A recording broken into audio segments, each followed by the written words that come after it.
jedan i jedini Chica Story. I evo me, Francuska. Nalazim se iznad Monte Carlo.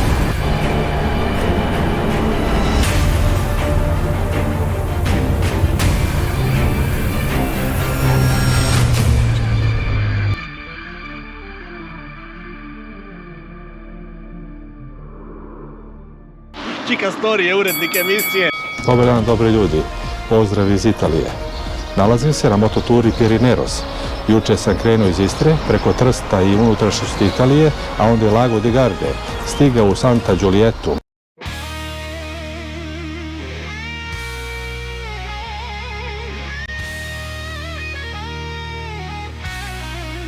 Danas me očekuje vožnja u dužini od 310 km, od toga autoputem 120 i magistralom 190, uz more kroz brojna primorska mesta. Od toga 130 km vozit ću po italijanskoj Ligurskoj rivijeri i čuvenom putu SS1, poznatom kao Via Aurelia, i 60 km po francuskoj Azurnoj obali. Vidjet ćete i kako izgleda prelazak granice između ove dve države kod Ventimilje i Mentona. Pokazat ću vam i Kneževinu Monako. Proći ću kroz Nicu i stići na odredište. Moje današnje odredište je Colfirloop, mesto koje je udaljeno 15 km od Nice na Azurnoj obali. Napuštam smeštaj u naselju blizu autoputa kojim ću nastaviti dalju vožnju. Standardna soba, doručak i garaža za motor za svega 48 evra. Spakovan sam, sedam na motor i krećem. Grazie. Vozim kroz Santa Giuliettu kod Piacence i nakon par kilometara uključit ću se na autoput E70 koji vodi ka Genovi. Koristim autoput u Italiji jer je brži i jednostavniji za kretanje između većih gradova. Magistrala prolazi kroz naselja, ima gužve i česta su usporavanja. Autoput mi omogućava da brže pređem ovu deonicu i stignem do obale, gde ću nastaviti vožnju magistralnim putem. Izlazim iz Lombardije i ulazim u regiju Piemont. Sa autoputa E70 isključujem se na A7 i nastavljam prema jugu. Uskoro prelazim na E25 koji me vodi direktno kroz unutrašnjost Italije ka Liguriji. Plan je da posle Genove u blizini Arenzana napravim pauzu, nakon čega ću sići s autoputa, spustiti se na magistralni put Via Aurelia i nastaviti vožnju uz samo more, sve do francuske granice i dalje do mog današnjeg odredišta. Saobraćaj je umeren, sve teče glatko, kroz tunele i preko vijadukata, lagano napredujem prema Genovi. Na ovoj deonici nema mnogo skretanja, samo držim pravac i pratim putokaze. Nadmorska visina se često menja, ali je vožnja pregledna i ritam konstantan. Ulazimo u Liguriju, jednu od 20 italijanskih regija. Nakon niza tunela, predano se otvara panorama mora i ulazim na Rivijeru di Ponente, odnosno zapadnu rivijeru, to jest rivijeru zalazećeg sunca. Uskoro nešto više o tome. Završavam prvu deonicu današnjeg puta i stajem na pauzu. Nakon 120 km pravim prvu pauzu danas. Genova je iza mene. Nalazim se kod Arenzana. Stigao sam do Ligurskog mora. Pre samo sat i po bio sam u Lombardiji. Onda sam prošao kroz Piemonte i sada se nalazim u pokrajini Ligurija. U glavi mi je jedna scena od pre par godina, baš ovde. Jedan italijanski bajker na starom Moto Guziju stao je pored mene i rekao: "Qui comincia la vacanza." Ovde počinje odmor. I bio je u pravu. Uskoro se isključujem s autoputa i nadalje ću voziti uz obalu. Nakon pauze na benzinskoj pumpi na autoputu E80 iznad Arenzana, vraćam se na motor i nastavljam kratko autoputem. Posle nekoliko kilometara isključujem se i silazim prema obali. Korišćenje autoputeva u Italiji nije jeftino. Za motore okvirna cena iznosi 7 centi po kilometru. Ovo je Ligursko more, put je Strada Statale 1, odnosno Via Aurelia. Vozim kroz primorska mesta. Ova magistrala vodi me pravo prema Francuskoj i dalje u pravcu Nice. Do kraja dana vozit ću ovim priobalnim putem, pratići obalu i držeći more levo od sebe, sve do današnjeg odredišta. Sa desne strane uzdižu se brde i kuće koje se terasa stopenju uz padinu. Saobraćaj je umeren, a ritam vožnja lagan. Ulazim u mesto Bergeđi koje se nalazi u okrugu Savona i odlučujem da se zaustavim. Ovo je dobra tačka za kratku pauzu pre nastavka vožnje uz obalu. Druga pauza na obali Ligurskog mora. Toplo je, sada ću da presvučem ovaj dug sa dugim rukavima i da obučem dug sa kratkim. Posle krivudivih puteva duž Ligurijske obale stigao sam u skriveni dragulj Italije. Malo mesto Bergeđi, smešteno između mora i brda. Na nekoliko stotina metara iza mene nalazi se istoimeno ostrvo. Ostrvo je zaštićeno kao prirodni rezervat i do njega se može stići kajakom ili čamcem. More oko njega je kristalno čisto. Ligurija je poznata po izuzetno lepoj rivijeri duž severne obale Tirenskog mora. Proteže se od Toskane pa do Ventimiglie, grada u blizini granice sa Francuskom. Glavni grad regije Ligurije je Genova. Deo rivijere istočno od Genove prema Toskani zove se Levanska rivijera, odnosno rivijera izlazećeg sunca, a zapadno Ponanska rivijera, to jest rivijera zalazećeg sunca, kojom se ja sada krećem. Kao što sam malo pre rekao, vozim putem SS1, Via Aurelia. Početna tačka je centar Rima, a krajnja tačka Ventimiglia, kod francuske granice. Put prati obalu Tirenskog mora kroz Lazio, Toskanu i Liguriju, prolazi kroz brojne primorske gradove, sve do francuske azurne obale. Via Aurelia ima korene u rimskoj antici. Originalno je izgrađena u 3. veku pre nove ere i nazvana po rimskom konzulu Gaju Aureliju. Njene svrha je bila da poveže Rim sa severozapadnom Italijom, olakšavajući transport vojske, trgovinu i administrativnu kontrolu teritorija. Put je kroz vekove ostao važna veza između Rima, Toskane i Ligurije, a tokom srednjeg veka služio je za trgovinu, poštu i putovanje duž Tirenskog mora. U modernom dobu Via Aurelia je postala glavna magistrala uz obalu, ključna za saobraćaj i turizam, povezujući Italiju sa Francuskom i Azurnom obalom. S obzirom da ovaj putni pravac postoji više hiljada godina, jedan je od najstarijih u Evropi, a imajući u vidu značaj za transport, sigurno je i jedan od najvažnijih u regionu. Vozim kroz grad Albenga, ulazim u širi urbani deo gde se saobraćaj pojačava, pa usporavam zbog kružnog toka. Magistrala prolazi pravo kroz grad, okružena stambenim zgradama, radnjama i kafićima, tik uz put. Odlučujem da se zaustavim ovde na kratku pauzu. Uskoro ću naići na slobodnom mestu sa strane. Ovdje ću napraviti kraću pauzu. Ok. Parče pice, 3 evra i 20 centi. A pizza izgleda ovako. 1 sat i 15 minuta, do odredišta imam još nekih 140 km. To na mapi izgleda ovako. Odredište mi je nekih 15 km iza Nice. A pogledam i vremenske prilike. Duž obale je promenljivo oblačno. Temperatura u Monaku 21 stepen. Ja se nalazim ovde. Temperatura 23 stepena. U većem delu Evrope i dalje nestabilno vreme. Mnogo kiše, mnogo oblačnosti, temperature ispod 20 stepeni. Da vidi kako je u Španiji. Španija sunčano. Ne žurim nigde, uskoro ću napraviti još jednu pauzu i to za kafu. Prijatno me je iznenadio broj turista duž obale. Malo se ono oblačilo pa kvari doživljaj. Na putu prema Francuskoj proći ću i kroz San Remo, ovog puta bez zadržavanja, jer me čeka dalja vožnja uz obalu.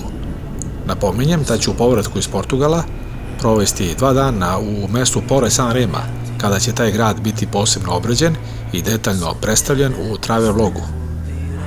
Idealno mesto za coffee break.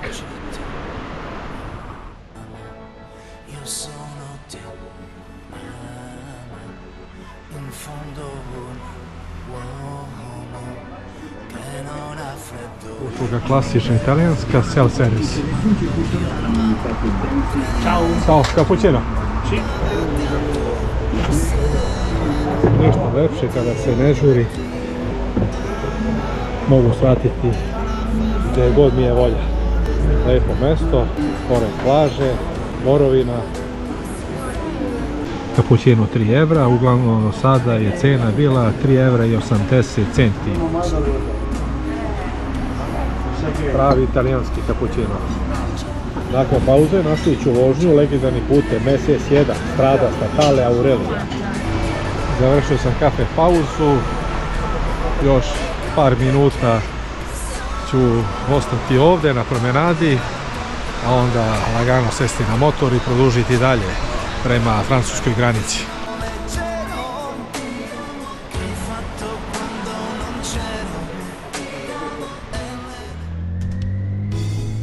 Italija je kod mene oduvek bila visoko rangirana na listi destinacija koje sam posjetio. Uvek sam ju se rado vraćao jer je to zemlja koja ima puno lepog da ponudi. Dugu i zanimljivu istoriju, jedinstvenu arhitekturu, dobru klimu, melodičan jezik, doterane ljude, odličan dizajn, muškarcima atraktivne automobile i nepresušne teme oko uvek aktualnog fudbala, a pripadnicama ženskog pola ništa manje bitan shopping. Kulinarske majstorije i nezaboravna vina italijanskog podneblja priča su za sebe. Uostalom i moje prvo inostranstvo, ako se shopping u tada nezaobilaznom Trstu može tako nazvati, je opet bila Italija. A zna se da prva ljubav zaborava nema. Na ovoj deonici ima dosta motora, ovo nije slučajno. Italija ima dugu tradiciju motociklizma. Ovde su motocikli deo svakodnevice, posebno u primorskim oblastima, gde je vreme stabilno i putevi idealni za vožnju. Vikendom i tokom sezone često se sreću grupe motorista koje uživaju u obalnim rutama. Italijani vožnju motorom smatraju načinom života, a ova magistrala spada u njihove omiljene trase. Ušao sam u Sanremo. Grad od 60.000 stanovnika poznat je po čuvenom festivalu kancone. Smešten je na obali Ligurskog mora, dok se za njega prostiru visoki primorski Alpi, koji mestu omogućavaju blagu klimu, tako da leti temperature nisu previsoke, a zimi su blage. Zahvaljujući svojoj klimi, Sanremo je najveći centar proizvodnje i trgovine cvećem u cijeloj Italiji. Brojni plastenici će vam sigurno upasti u oči ako se spuštate s autoputa u ovo letovalište svetskog renomea. Otuda ne čudi ni drugi naziv za ovaj grad, grad cveća, kao i cijele rivijere. Izlazim iz Sanrema, više o njemu u nekom od narednih vlogova. Stajem da kupim benzin. Ubacujem 30 evra i sada pumpa 4.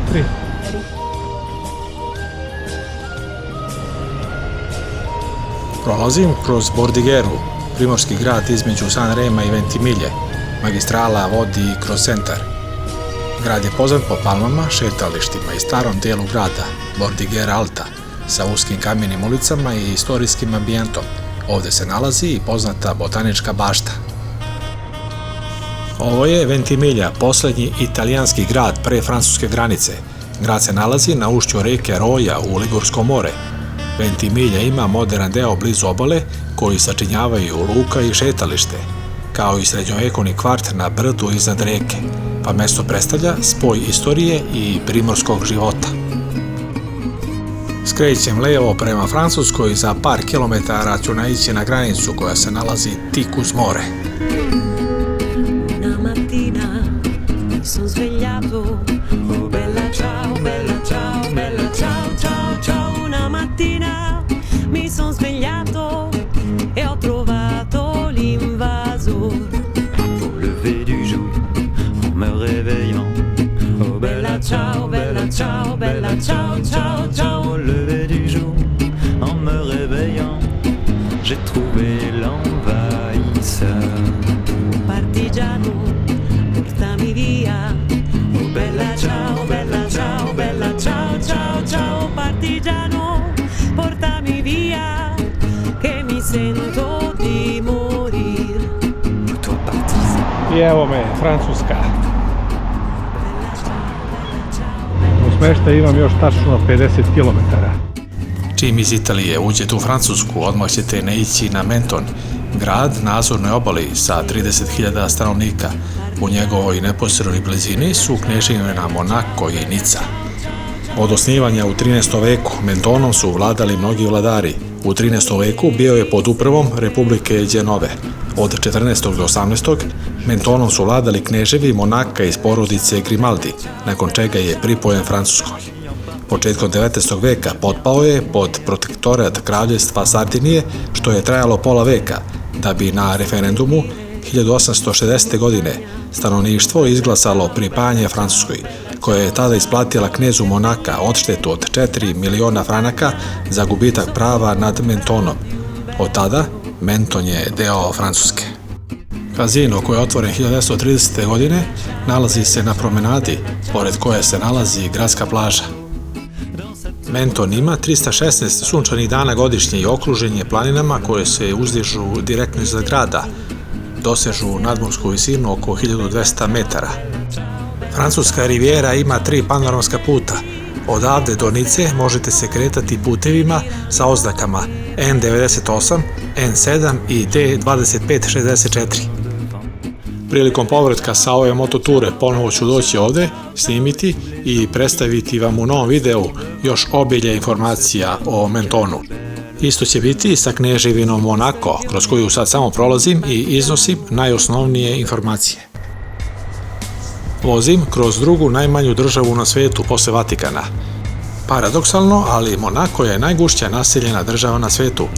28% stanovnika čine Francuzi, Monačani čine 21%, Italijani 18%, a Britanci 7,5%. Monako ima najduži prosječni životni vek koji iznosi blizu 90 godina. 31% stanovništva Monaka su penzionisani milioneri. Monako ima 4 kvarta, a ja sad vozim kroz najpoznatiji Monte Carlo, koji je centralna turistička i glamurozna tačka kneževine. Monte Carlo mnogi pogrešno smatraju glavnim gradom. Treba napomenuti da Monako zvanično nema glavni grad, već se celokupna kneževina posmatra kao jedinstveni grad. Glavni izvor prihoda je turizam. Svake godine veliki broj turista privlači kazino i pogodna klima.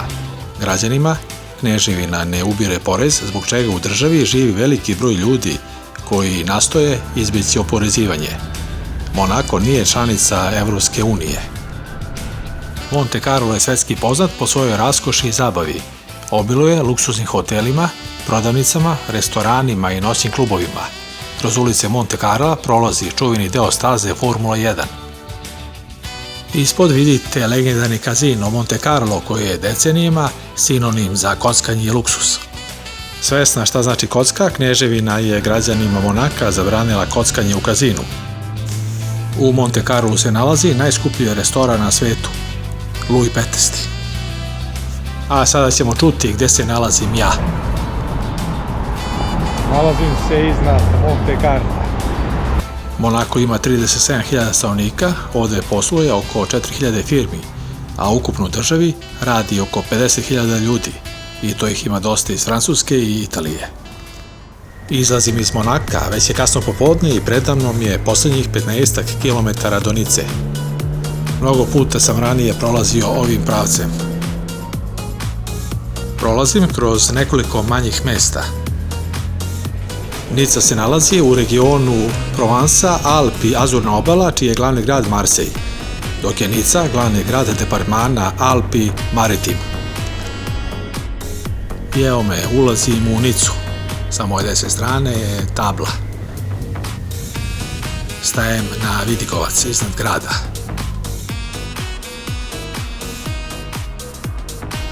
Proći ću kroz Nicu i nakon toga nastaviti još 15 km do mesta Col-sur-Loup, gde sam rezervisao povoljan privatni smeštaj.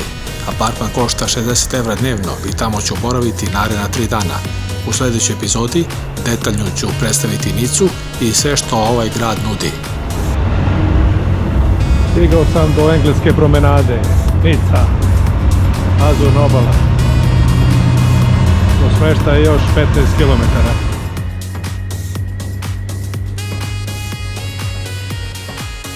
Ostaje još da vam pokažem apartman. Ako vam se sviđa ova vožnja i putopis, like, share, subscribe i naravno komentar.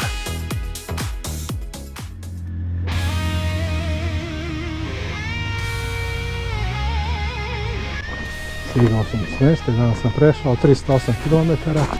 Uspio sam motor da parkiram ovde Skinuo sam bočne kofere da bih mogao da se provučem između auta i ove žive ograde. Mesto je mirno.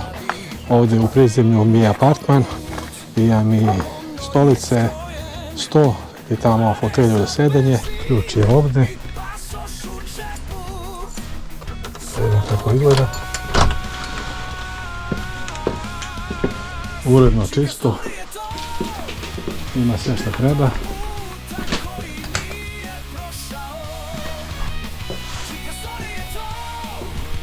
Kuhinja, prosjed, sto, kupatilo i dnevna soba. To bi bilo sve za danas. Hvala na pažnji i svako dobro. Kad dođe zima, kad su motori parkirani i dođeš kući s posla i nema šta da radiš, ja ne gledam televiziju, ne gledam filmove, ne gledam politiku, vesti, ne me interesuje me to. Pustim YouTube, pustim Čika Storita i uživam. Dok ja legam ono napolju, sneg ili kiša ili hladno, ti legaš, uživaš, piješ nešto, jedeš nešto i gledaš gdje je Čika Story bio.